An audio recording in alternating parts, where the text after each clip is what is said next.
Hello guys, welcome back to my YouTube channel. In today's video, I'm going to show you how to transfer crypto from CoinSwitch to a wallet. So first of all, what you can do is, you can see here, choose the crypto you wish to transfer to your CoinSwitch Pro account from a list of 100 plus cryptos enabled on the platform. They have taken USDT here for reference. Next, click on the get address option and then select the crypto.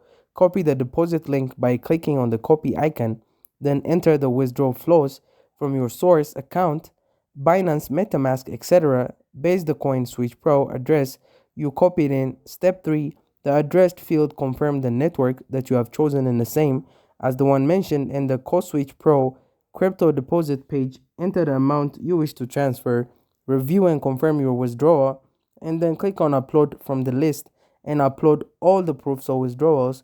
And that's pretty much it. Thank you guys for watching this video. If this video was helpful, don't forget to like and subscribe to my YouTube channel.